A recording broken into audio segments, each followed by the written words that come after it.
Black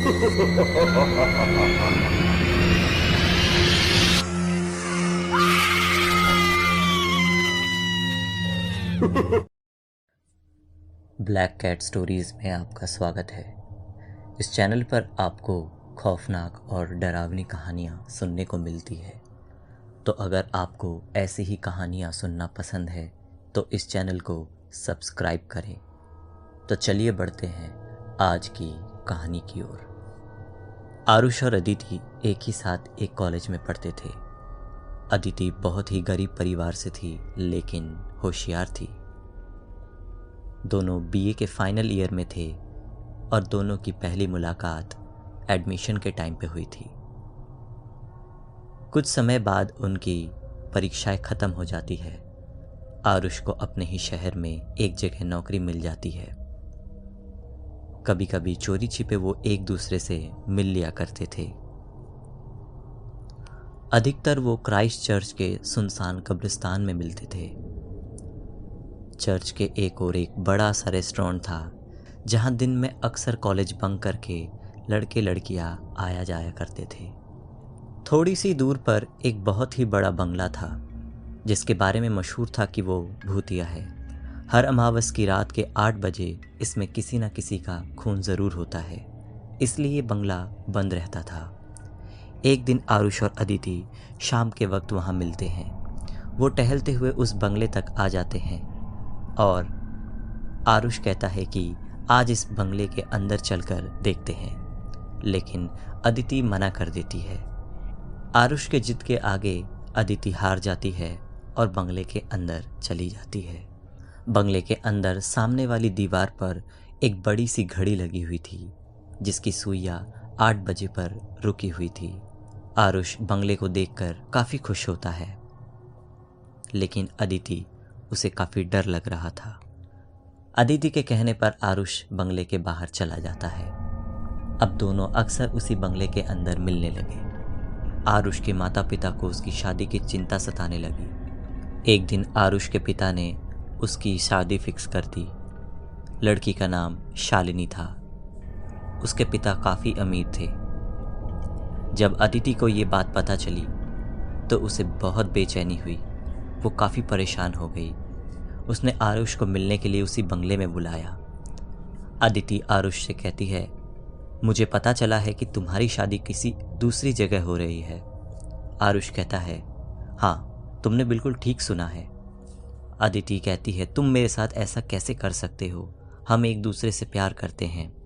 Aarush Aditi से काफ़ी रूखेपन से बात करता है, जिससे अदिति रोने लगती है और कहती है कि मैं तुम्हारे बिना मर जाऊंगी।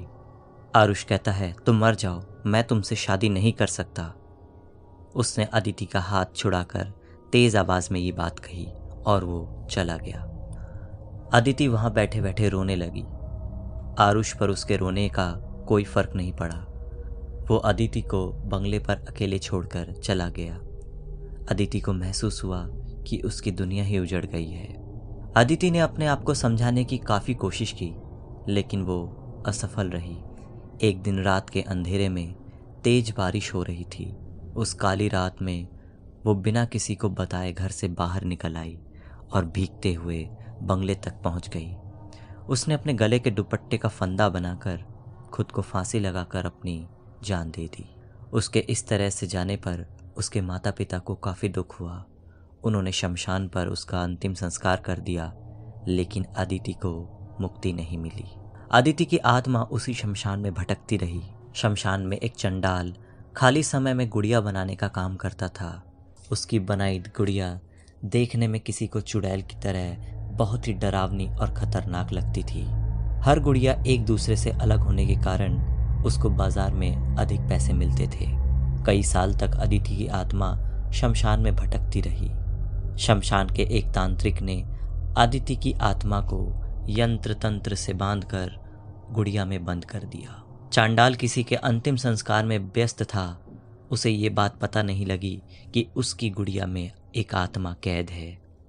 उसने बाजार में जाकर गुड़िया को बेच दिया।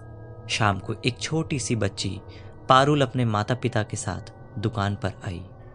जैसे ही पारुल ने उस गुड़िया को देखा तो गुड़िया उसको देखकर मुस्कुराई। वो उस गुड़िया को देखकर मचल गई और उसे लेने का जिद करने लगी। उसकी जिद को देखकर पिता ने वो गुड़िया उसे खरीद कर दे दी। जैसे ही पारुल ने गुड़िया को गोद में लिया, तभी अचानक उसकी माँ को लगा कि जैसे गुड़िया ने अपनी आंखें झपकाई हैं। वो एकदम से सहम गई और उस गुड़िया को गौर से देखने लगी।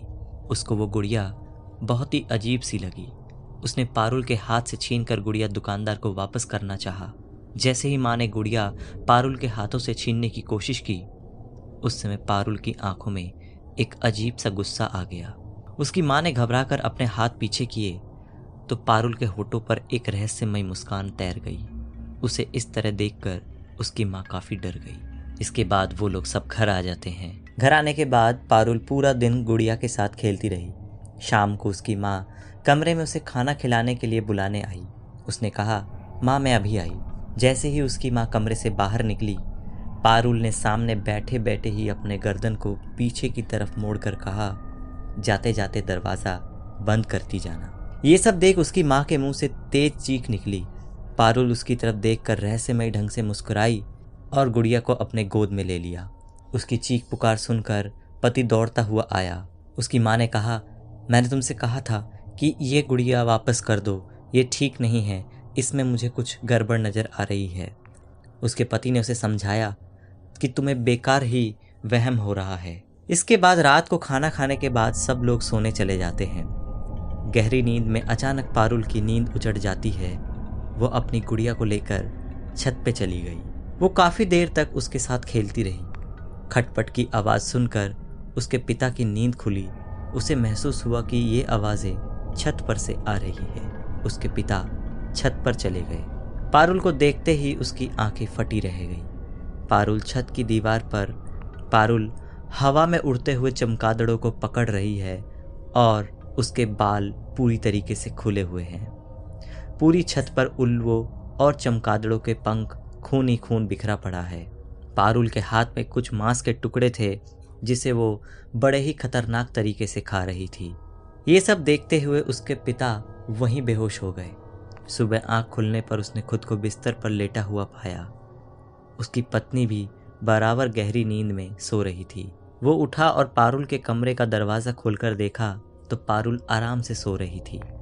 उसे लगा कि शायद उसने कोई बुरा ख्वाब देखा होगा। उसके पिता ऑफिस के लिए निकल जाते हैं और शाम को कहीं बाहर खाने के लिए सबको बोल कर जाते हैं, लेकिन उसके पिता पूरे दिन ऑफिस में काम नहीं कर पाए। शाम को वो ऑफिस से घर जल्दी आ गए। सभी लोग तैयार होकर बाहर खाने खाने के लिए निकल गए। घर से बाहर निकलते समय पारुल ने अपनी गुड़िया को भी साथ में ले लिया। उन लोगों ने एक टैक्सी करी और चर्च के रेस्टोरेंट में जाने का फैसला किया। रेस्टोरेंट पहुंचते ही पारुल कार से उतरकर अपनी गुड़िया को हाथ में लेकर भागने लगी। उसकी माँ ने उसे आवाज़ दिया पर वो रुकी नहीं। दौड़ते दौड़ते पारुल उस बंगले के अंदर चली गई जो ठीक चर्च के पास था। उसके पीछे पीछे उसके माता पिता भी बंगले के अंदर आ गए। उन्हें पारुल कहीं भी दिखाई नहीं दी। दोनों लगातार उसे आवाज़ दे रहे थे। अचानक एक तरफ से बहुत तेज की गुर्राहट की आवाज़ आई। उन्होंने चौंक कर उसी ओर देखा तो वो सब दंग रह गए। गुड़िया हवा में चारों ओर चक्कर लगा रही थी और उसके मुंह से अजीब आवाज़ें आ रही थी। वो गुड़िया बोलने लगी, मैं तुम्हें एक ऐसी भयानक मौत दूंगी कि देखने वालों के रोंगटे तक खड़े हो जाएंगे। वो लोग कहने लगे, हमने तुम्हारा क्या बिगाड़ा है? गुड़िया बोली, आरुष, मैं अदिति हूँ। तूने मेरी ज़िंदगी बर्बाद की, अब मैं तेरी करूँगी और इसी मौत के साथ तेरी कहानी ख़त्म होगी। उसने आरुष को हवा में उछाल दिया और वो ज़ोर से नीचे गिरा और वो गुड़िया आरुष के सीने पर आ बैठी। और गुड़िया ने कहा, देख घड़ी में क्या बजा है। आरुष ने घड़ी की तरफ नज़रें उठाकर देखा तो घड़ी पर ठीक 8 बज रहे थे। गुड़िया ने दोनों हाथों से उसका पेट चीर दिया और उसकी आंतें बाहर आ गई। आरुष खुद को बचाने के लिए चीखता रहा लेकिन उसकी आवाज़ कोई नहीं सुन रहा था। उसे मारकर गुड़िया शालिनी की तरफ बढ़ी और बंगले के चारों तरफ से एक अजीब आवाज़ें आ रही थी। शालिनी रहम की भीख मांग रही थी लेकिन गुड़िया की आंखों से खून टपक रहा था। उसने आरुष की आंतें शालिनी के मुंह में ठूस दी और वो उल्टियाँ करने लगी। सांस ना लेने के कारण शालिनी की भी मौत हो जाती है। पूरे बंगले में मौत का सन्नाटा छा जाता है। चीख पुकार से बंगले के बाहर काफ़ी भीड़ जमा हो जाती है, लेकिन डर की वजह से किसी की अंदर जाने की हिम्मत नहीं होती। सुबह बंगले के बाहर लोगों को सिर्फ खून और मांस के टुकड़े मिलते हैं। अदिति का बदला पूरा हो चुका था। उसकी आत्मा गुड़िया से निकल कर चली गई। किसी को ये नहीं पता चल पाया कि इन दोनों को किसने मारा है। कुछ लोग हिम्मत जुटाकर बंगले के अंदर गए तो देखा पारुल एक कोने में बैठी गुड़िया के साथ